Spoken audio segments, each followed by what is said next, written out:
Meantime, the vice presidential candidates out on the trail and before the cameras.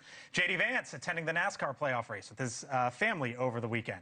The senator greeting NASCAR fans and also attending the drivers' meeting. Governor Tim Walz celebrated the opening day of pheasant hunting season in his home state of Minnesota. The VP candidates also making appearances on the weekend Sunday shows. Governor Walz trying to clarify his stance on the Electoral College.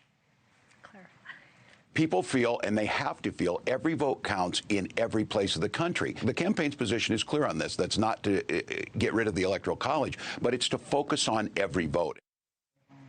Vance, by the way, sparring with ABC's Martha Raddatz on the presence of migrant gangs in Colorado.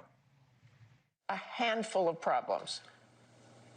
Only, Martha, do you hear yourself? Only a handful of apartment complexes in America were taken over by Venezuelan gangs, and Donald Trump is the problem and not Kamala Harris's open border?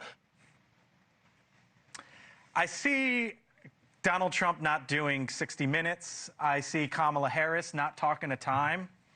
Can you say good on them for taking the heat and going out and doing the Sunday shows?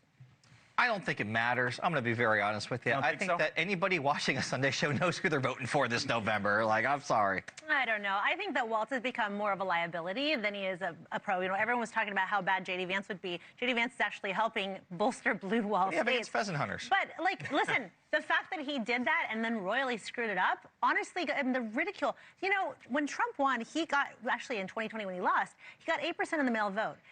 Walz was supposed to bolster Kamala Harris by getting the male vote. Fox News Sunday. I'm just but now he has 10% of the male vote. And so, you know, everything you're trying to do with Walz is backfiring. Maybe you should pull him off the campaign trail. For all of the criticism that Kamala Harris is not doing interviews, she is creating news. She is not watching the news. She's not focusing on reading the news and reading the news like Donald Trump is. She's out creating news, and that's what's really bugging Donald Trump. Yeah, speaking of creating news, she also said she did not separate herself from anything that Joe Biden had done. I bet the families of the 13 people who are dead in Afghanistan wish she'd done something differently. I bet people who are paying more for gas and groceries wish Kamala Harris had done something differently. I bet the families of those who've been raped, killed, assaulted, or burglarized by an illegal alien wish Kamala Harris would do something differently. In fact, they're so in lockstep, she even plagiarized like Joe Biden. So welcome to the show, Kamala.